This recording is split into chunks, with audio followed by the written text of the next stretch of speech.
Welcome to NarrativeNook Audiotales, where enchanted stories come to life. If you enjoy our stories, please subscribe, like and share to support our channel. Enjoy listening. Labella's works. Arabella raised an eyebrow and said, "I've got plenty." And she did. If it's not enough, Labella could whip some out in no time. And your mom? She's got a lot of hobbies, but she loves dressing up the most. Dressing up? That's a piece of cake. I'll take care of the gift, and you set the time. Seeing Arabella so agreeable, Romeo's gaze softened even more, proposing, "How about we have dinner tomorrow night?" "Sure." Romeo lifted her face and planted a kiss. On the other side, Philip heard his son and daughter-in-law were back. He frowned. They remembered to come home. "This is our home. If we don't come back, where are we supposed to go?" George Macmillan walked in with a big grin and said, "Dad, long time no see. I heard you're doing better. Seeing you tonight, it's true." Jennifer Macmillan handed the gift to the butler, slipped on a pair of slippers, and walked in. "Dad, you're much more lively than before. Even your voice is strong. I could hear it from a mile away." Philip couldn't help but laugh, pretending to scold, "Jennifer, you've been away too long this time. If we don't go far, we'd be tempted to meddle in the company's business, and Romeo wouldn't like that." Jennifer walked towards him, laughing heartily. "Seeing those people in the family just makes my blood boil. Going far means not having to see them." George plopped down on the couch and couldn't help but ask, "Where's Mom? I heard she's recovered." "Is that my son and Jennifer back?" The elevator door opened, and Shirley, aided by a maid, walked out. Her smile was warm and generous, and standing there, she exuded a gentle and beautiful aura. "Mom." The moment Jennifer saw Shirley, she felt like crying. How many years had it been since she'd seen Shirley like this? In the past, she'd just lie in bed motionless, no response however they called her, no reply however they tried to chat with her. Now, she's standing in front of her, alert and full of life. "Mom." Jennifer immediately ran over and couldn't help but hug Shirley tight, tears streaming down her face. "I'm so glad you've recovered." Years ago, when Shirley first fell into a coma, their whole family was in tears. Especially Jennifer. Her bond with Shirley was even stronger than that between a real mother and daughter. "Seeing you healthy and standing in front of me is just wonderful." "All right, Jennifer, don't cry." Shirley patted her back, smiling kindly. "I know you're a good girl. I'm fine now. You look younger after all these years." Jennifer couldn't help but laugh. "Mom, you haven't aged a bit these past years, not a wrinkle more." "Mom." George also came over, hugging them both tightly. He never dared dream of this day, his mother standing in front of them, having a conversation with them. "Let's sit and talk." Philip hurried over to support his wife, worried about her standing too long. "She's just recovered, she can't stand for long." Jennifer quickly helped. "I heard it was that girl the Collins family just found who saved you." "Yes, that girl is a brilliant doctor, the highly acclaimed Dr. Bell." Jennifer and George were slightly surprised. They didn't expect the doctor, whose reputation was so legendary, turned out to be a young girl. "I heard Romeo is quite smitten with her?" Jennifer asked again. "Not just Romeo, your father and I both adore her." Shirley didn't hide her fondness for Arabella. Philip nodded in satisfaction. "That girl, whether in looks or personality, doesn't have a single flaw." Jennifer glanced at George. She had originally thought that if Romeo didn't like her or if Philip wasn't satisfied, she could take the opportunity to recommend Melody. But it looked like Romeo and Melody just weren't meant to be. "Dad, we've never seen you praise someone like this before." George didn't expect that a young girl could earn such praise from his father. "She's really outstanding, pretty and well-behaved, talented and modest, filial and kind." In short, she was satisfactory in every way. Every time Philip thought of her, he couldn't help but smile. George glanced at Jennifer. He didn't expect his dad to be so satisfied with that girl. "We also met a very talented girl on our way here. We really liked her, but unfortunately, she already has a boyfriend." George said it regretfully. No kid we meet on the street can be as good as our own. Just as Philip finished speaking, George's phone began to vibrate. It's Romeo. After answering the call, George announced somewhat unexpectedly, Romeo says he wants to book a private room tonight, and he's bringing that girl to meet us. Was this their icy son actively suggesting this? Jennifer, pinch me. George clearly couldn't believe it, not until Jennifer pinched his arm and he covered it in pain. Jennifer, be gentle. If I don't make you feel pain, you'll think this is a dream. Jennifer didn't expect their son to actually like that girl, and he even proactively suggested bringing her to meet them. A girl that can satisfy both Romeo and Philip must either be very excellent or not simple. The next afternoon, as Jennifer was trying on clothes, George knocked on the door and entered, helping her zip up the back. Jennifer, it was confirmed, it was indeed your friend who poisoned. George deliberately observed his wife's reaction when he mentioned this. Seeing that she didn't seem sad at all, he continued, the person has been brought here, and she's on the basement level. Got it. Jennifer, dressed in a beautiful fishtail dress, looking slim and dignified, told George's parents before she headed to the basement, I have some issues to deal with, don't panic if you hear any noise. Philip, aware of someone trying to poison her and that the person had been brought to the basement, nodded. Don't worry, we're old, so we won't hear. Jennifer arrived at the basement level. The light coming in through 6 skylights made the lobby look brighter and more imposing. 4 bodyguards stood in a row, and the lady standing in front of them looked a bit panicked. Jennifer, slender and elegant, walked towards Wendy Brooke step by step. Hello, Jennifer. The 4 bodyguards greeted in unison. Seeing the woman walking towards her in a beautiful long dress with her face noble, Wendy was taken aback. Over the years, she had always maintained such refinement and elegance. Jennifer was already very beautiful before marriage, and life after marriage made her even more mature and charming. Her every move was full of grace. Wendy has been my good friend for 20 years. Why did you tie her up as soon as she arrived? Jennifer said to the bodyguards with a smile, untie her quickly. All right, Jennifer, the bodyguard said, untying the rope from Wendy's hands. Wendy rubbed her wrists and hurriedly stepped forward. Jennifer, you know you can always just call me if you need anything. But by doing this, people might think I've done something to piss you off. Jennifer laughed elegantly. So, have you done something? Wendy paused, feeling uneasy. Jennifer, I don't know what you're talking about. After you arrived, I didn't offer you a coffee. I suppose you've tasted enough good coffee. Today, I had a fruit wine made for you with C30. Upon hearing C30 and fruit wine, Wendy became more uneasy. No way. It's been a few days. How could Jennifer suddenly find her and know that she used C30 in the fruit wine? I heard this stuff enhances the taste of the fruit wine. Jennifer smiled charmingly. She glanced at the servant, who promptly brought the fruit wine on a tray to Wendy. Wendy was scared. Jennifer, you must have misunderstood something. It seems our 20-year friendship does mean something to you, otherwise, you wouldn't have spent $500,000 on this stuff and mixed it in the fruit wine. Don't worry, as a friend, I won't take advantage of you. I understand the concept of reciprocation. At this point, even Wendy had enough sense to realize she was in danger. Jennifer must have enough evidence, that's why she brought her here. It was pointless to argue now. Jennifer, listen to me. It was all an impulsive decision. My son told me that Romeo wouldn't give him the land in Oak Ridge City. I thought, with our years of friendship, why would Romeo rather give it to someone else than to us? Tears welled up in Wendy's eyes. I always thought our friendship was stronger than gold, but I was wrong. My son approached Romeo several times, but he wouldn't budge and didn't explain why. I even talked to you, but you said the kids are grown up and you can't intervene too much, so I felt resentful. Since Romeo was always cautious and surrounded by powerful people, Wendy could only take her revenge on the innocent Jennifer. At the wedding of Wendy's son, Jennifer was dressed simply, but her beautiful face and unique charm made Wendy feel inferior. This made her even more uncomfortable.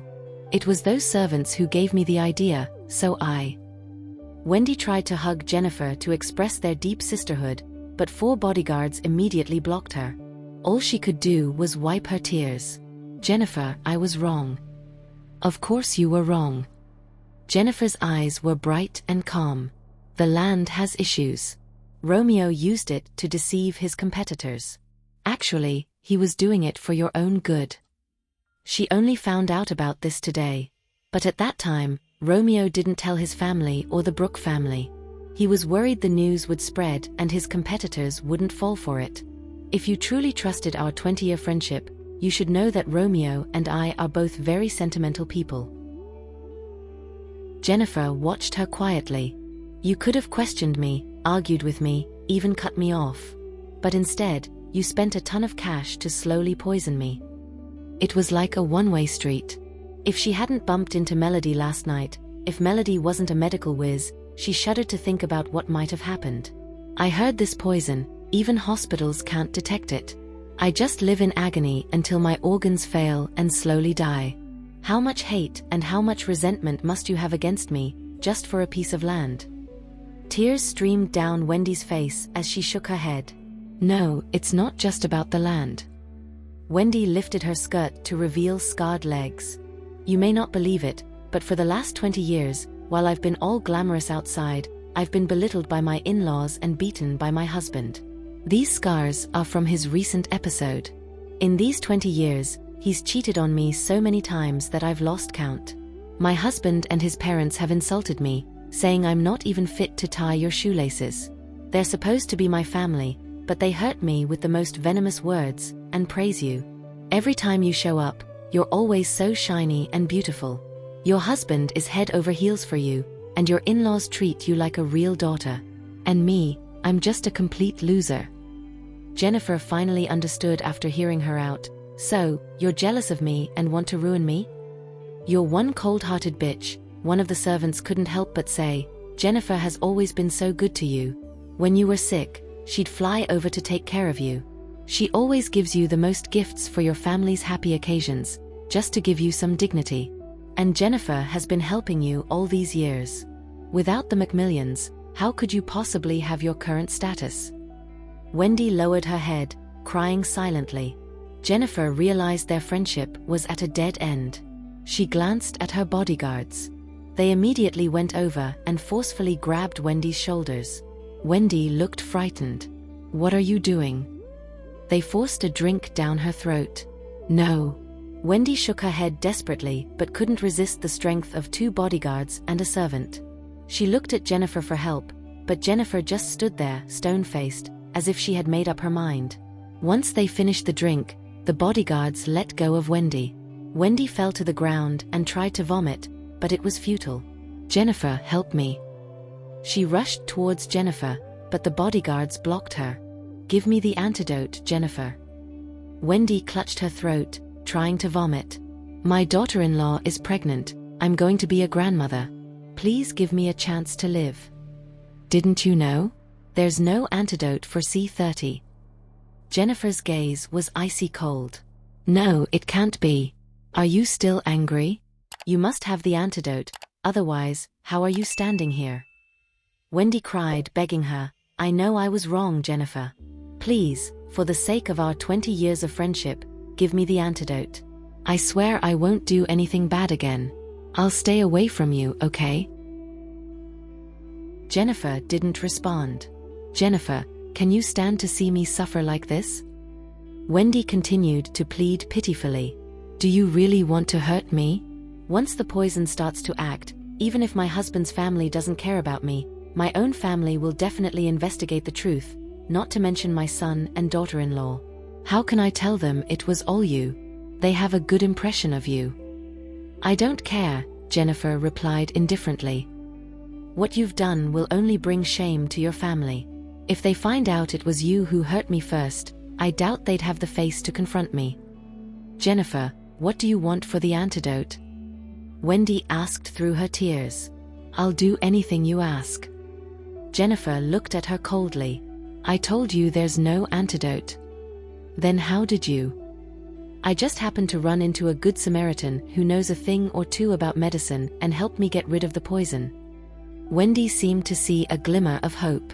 Can you give me her contact information? No way, Jennifer replied leisurely. That person just kicked some bad guys' asses last night. If she knew what you've done, she might beat you up. Hearing this, Wendy felt even more desperate. Jennifer, I beg you. Jennifer didn't want to hear any more. You have 3 days. C30 was a slow-acting poison that took 3 days to take effect. Whether you can find someone to save your life depends on your own abilities. With that, Jennifer turned and walked away. She had already punished this friend. Whether she lived or died was now up to fate. Jennifer, don't go.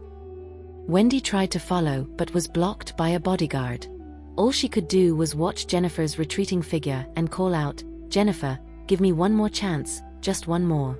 Don't tell me you've forgotten everything we've been through in the past 20 years. As Jennifer stepped into the elevator and the doors closed, Wendy seemed to lose all her strength. She collapsed on the floor, covering her face and crying.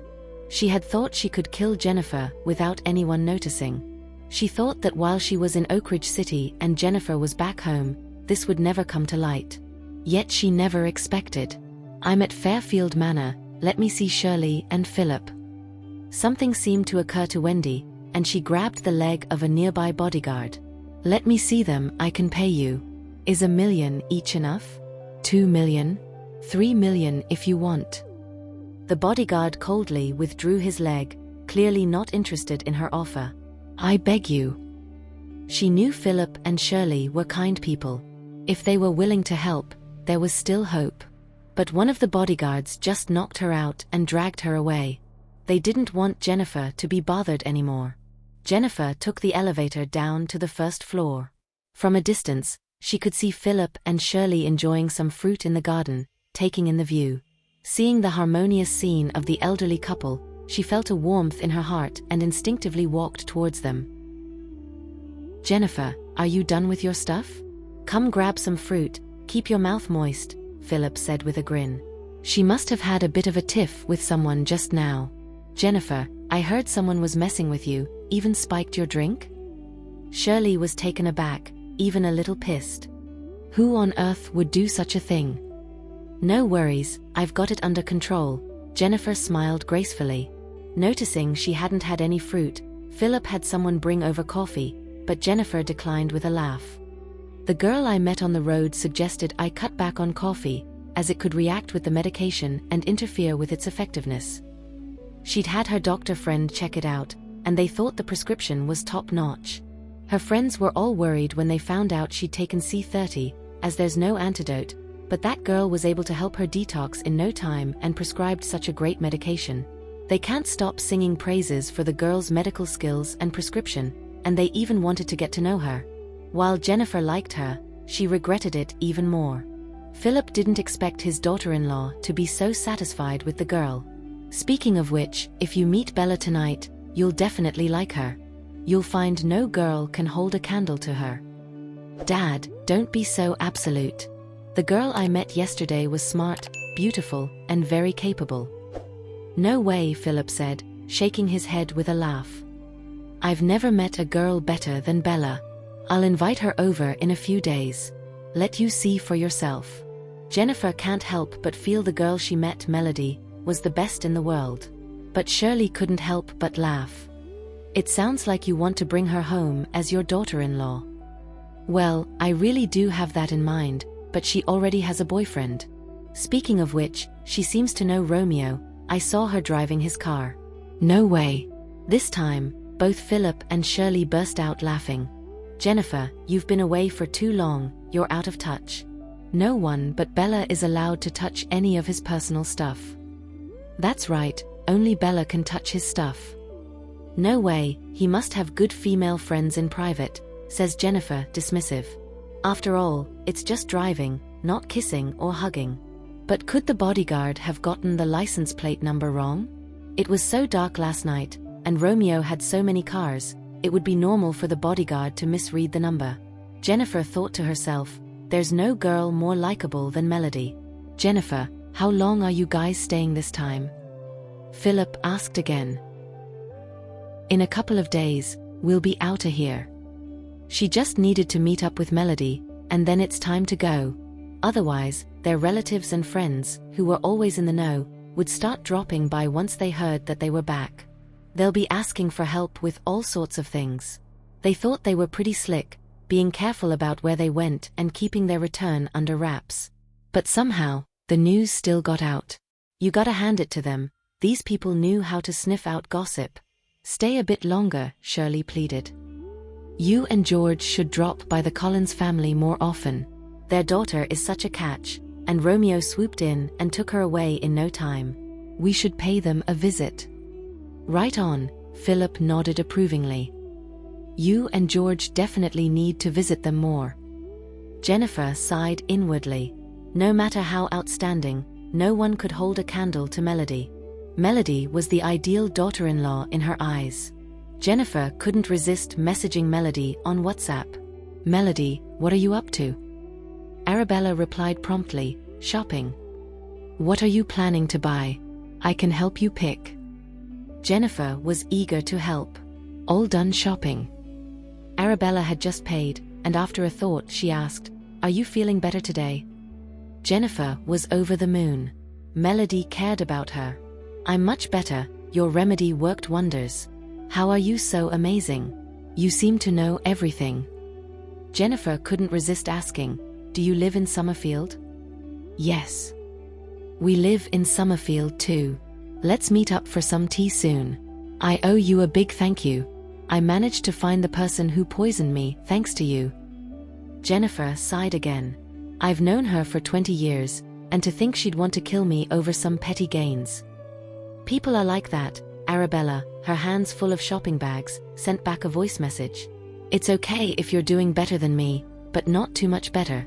Otherwise, your happiness only serves to highlight my unhappiness. So, from admiration to jealousy, and then from jealousy to hatred, if you don't adjust your mindset in time, you'll end up making the wrong move. Melody, how do you know all these life lessons? And your voice is so beautiful. Jennifer didn't expect such wisdom from a girl in her teens. And her voice was simply stunning. She was drawn in by her voice during their chat last night. And now, listening to her voice so closely, her captivating voice was just magnetic. I wonder if things would have turned out differently if I had cut ties with her sooner. Jennifer pondered. Right, haven't you noticed? People who rarely change friends usually grow at the same pace as their friends. But those who grow rapidly tend to change friends quickly too, because their social circles are different. Trying to force a relationship would only make the other party uncomfortable. Jennifer listened to her advice, deep in thought. Some friends are only meant to accompany you for a certain part of your life's journey. There's no need to feel regret. As long as you gave all your heart during the time you spent together and truly felt joy, even if the end result wasn't what you hoped for, or even if you had to pay a price, you'd still gain something, right? You'll definitely meet better friends in the future. Do you think I could meet better friends? Of course, you're a great person. You're sure to meet friends who truly care about you. Jennifer was touched. She hadn't expected Melody to be both comforting and complimentary. Are you free tomorrow afternoon? I'd like to invite you for a tea. Maybe realizing the girl was still young, Jennifer added, or coffee works too. Arabella gave a light smile, and before she could reply, Jennifer sent another message. You saved me, comforted me. No matter what you say, I owe you a drink. Arabella's slender fingers typed back, all right. What time suits you? Jennifer asked eagerly. Any time. How about 3 in the afternoon? Sure. What would you like to drink? Coffee or tea? Either is fine. The girl was so easygoing that Jennifer liked her even more and began to look forward to meeting her the next day. Let me find a popular spot. I'll send you the address later. Jennifer sent a happy emoji. All right. Arabella put her phone away after replying to the last message. What were you chatting about? At this time, Romeo, who had just finished his work, came to pick up Arabella from the mall and casually took the shopping bags from her hands. He didn't expect Arabella would buy so much stuff for his parents, and even more surprising was that she was laughing and chatting with someone on her phone while carrying all these bags. A very interesting lady, Arabella's eyes softened. I have to go out tomorrow afternoon. To meet that lady you mentioned? Romeo was confused. Arabella wasn't the type to enjoy socializing. What kind of lady could make her take out time, especially to meet? How did you guys meet? Romeo asked as he opened the car door for her and fastened her seatbelt. Last night, when I was exchanging music scores. You got close so quickly. It feels like we've known each other before. She felt very comfortable with the lady, as if they had known each other for a long time. If I knew you were going to the Aurora Haven last night, I would have gone with you, Romeo explained. I own that club now. Arabella was somewhat surprised. Isn't that Mr. Dillon's club? She had happened to save Mr. Dillon before, and the staff at the club were particularly polite to her when she went there afterwards. Later, when she saved the club manager and the waitstaff, they all respected her from the bottom of their hearts. Previously, the Hunter family was facing a financial crisis. I helped Mr. Dillon out, and in gratitude, he transferred the club to me and decided to focus on his real estate business. If it wasn't for Romeo, the Hunter family would have been drowning in debt. In fact, there would be no Hunter family in Summerfield. Then why are the manager and staff in the club still the same people? No one has been replaced. Arabella asked further. They are familiar with the business and do a good job, so I didn't replace them. Arabella nodded in understanding. If she had known this, she would have gone with him last night, so he wouldn't have to wait at home for over an hour. You seem pretty chummy with those club people? Romeo glanced at her and asked quietly, You go there often? Just occasionally. Arabella briefly explained what had happened before, and in no time, they arrived at a restaurant owned by the Macmillan Corporation. In the private room, Philip and Shirley sat at the head of the table, checking the time every now and then. Standing nearby, Brody chuckled, Philip, Shirley, it's not time yet. George straightened his tie, seemed a bit nervous, and cleared his throat. Jennifer was full of anticipation, wondering what the upcoming daughter-in-law would be like. 5 minutes later, there was a knock on the door. Everyone turned to look, only to see Romeo walking in with a gift in one hand and a girl in the other. What caught everyone's eye was a beautiful girl with a distinctive demeanor. She had no makeup on, but she was stunningly beautiful, with bright eyes and delicate features.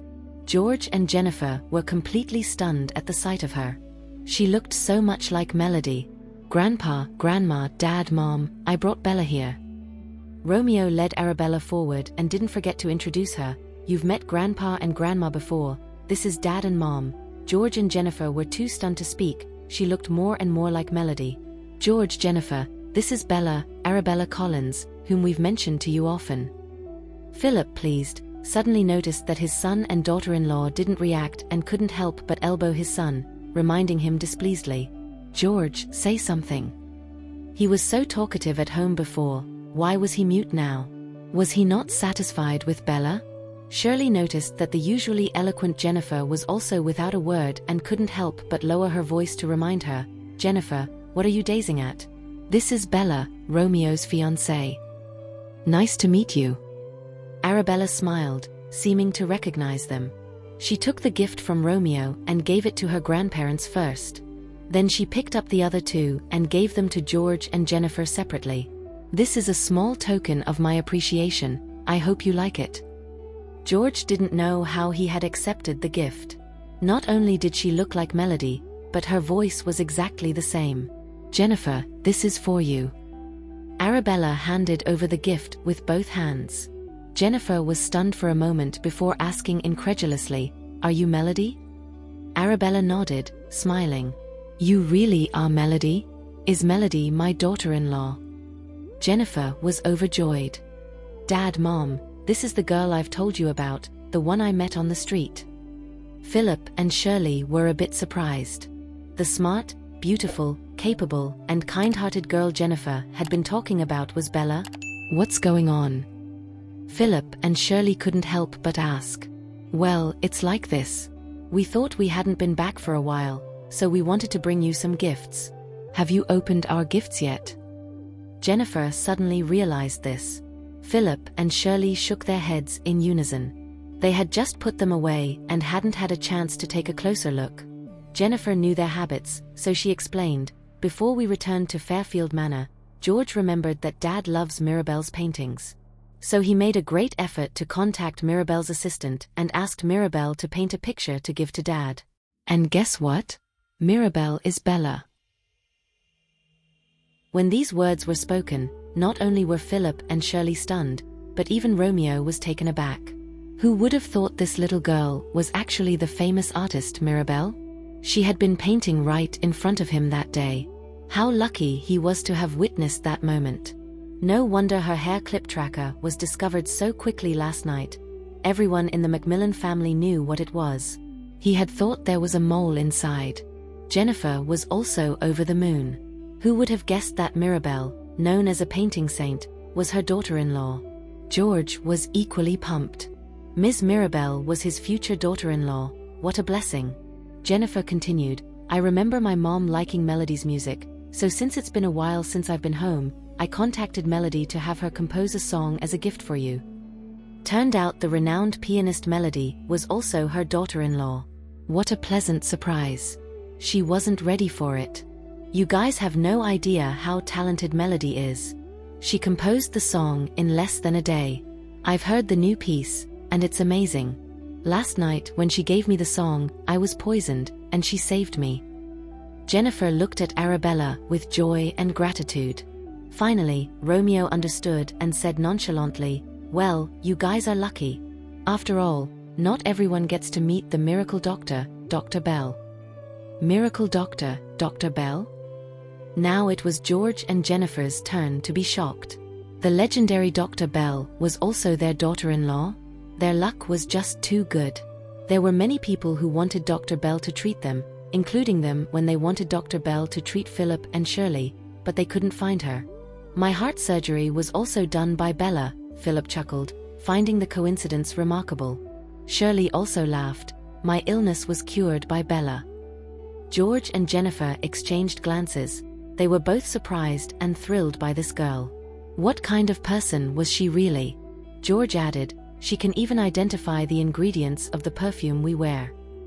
That was just too impressive.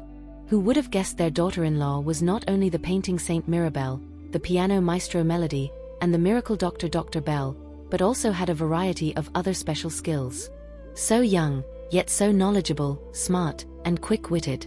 George and Jennifer couldn't help but laugh. They were very pleased with their daughter-in-law. So last night, my employee wasn't mistaken. Bella really was driving Romeo's car. It dawned on George at this moment. Because he wasn't certain of this girl's relationship with his son, he didn't openly mention that Romeo was his son. He only asked the girl if she knew Romeo. But the girl thought he was trying to give Romeo a hard time. From her defensive tone, he should have guessed their relationship. He was just too excited upon seeing Ms. Mirabelle. Jennifer also recalled last night, when she praised the girl's boyfriend for being lucky to have such an excellent girlfriend. How did the girl respond? She defended herself by saying the one at her house was also very good. Jennifer felt as if she had just eaten candy. It was a sweet feeling. Thank you for listening. If you have enjoyed this story, please like and share so others can see it too. Also hit the subscription button and notification bell so you can be notified on our next release. Thank you for your support. God bless you.